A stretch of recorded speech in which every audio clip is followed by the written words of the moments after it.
iCAR body shop. You may have found out it's designed for an older version of iClone, but you can still use a lot of the cars, and you can still modify them. You may not be able to do some of the other features that the pack has. So let's just load in one of them, take a look. Now obviously it will still work in 6. Typically you can right click on the car and tell it to move forward, and then click somewhere in your terrain and it will go there. Wheels will turn. But if you want to modify it some more, then you can certainly do that. What I like to do is go to the 3D warehouse and find a 3D model and tweak it to my liking, adjust it, and make something totally different body-wise. So what we can do, we can still attach this body to the iCar body. So what I'm going to do is go over here to the scene and locate the called medium chassis and the light-duty truck. Now we can simply turn it off, make it invisible. A lot of ways to make it invisible. That's one way. And then we can attach our body to the chassis. Now let's go ahead. I'm not going to spend a lot of time doing this. You can spend a lot more time tweaking it and getting its position just right. But we can pretty much replace the body that was there on the iCar with our own body style. Now you'll notice the wheels don't necessarily line up, and if you want to tweak them, you certainly can.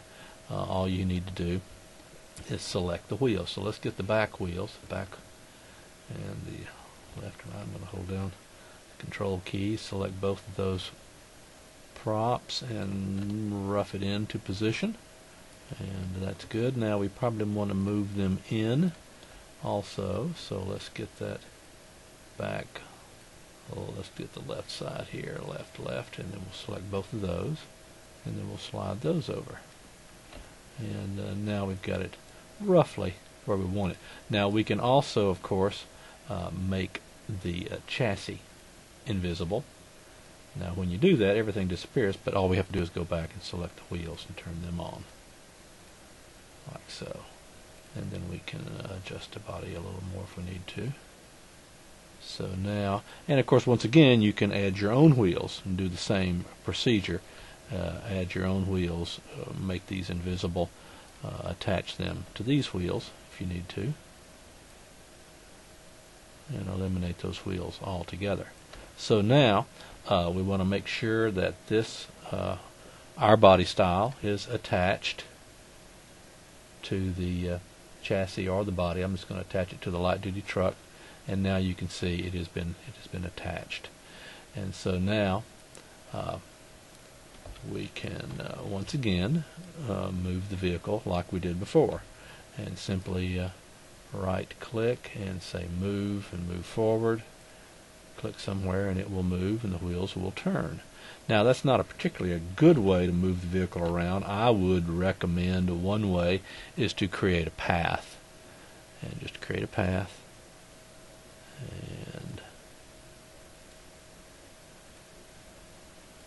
now I'm going to hit escape to close the path, and now when we click on the chassis or the body and say move forward, click the first node of the path, and now it will move along that path. So that's a quick, certainly down and dirty way of utilizing the old iCar props.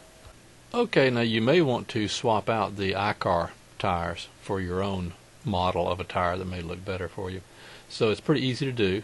You just bring in your tire and you're going to attach it to the tire. Let's pick the left front of the iCar tire, and then we go down to the modify panel.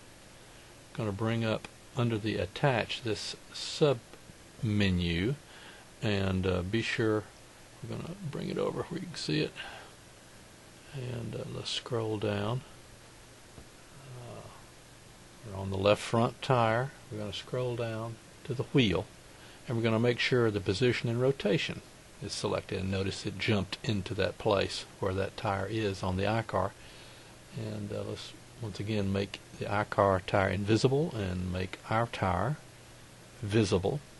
And now we can run the iCar just like any iCar, only now we have our own body in place and we've got our own tires in place, and they will react and spin, hopefully just like the iCar tires.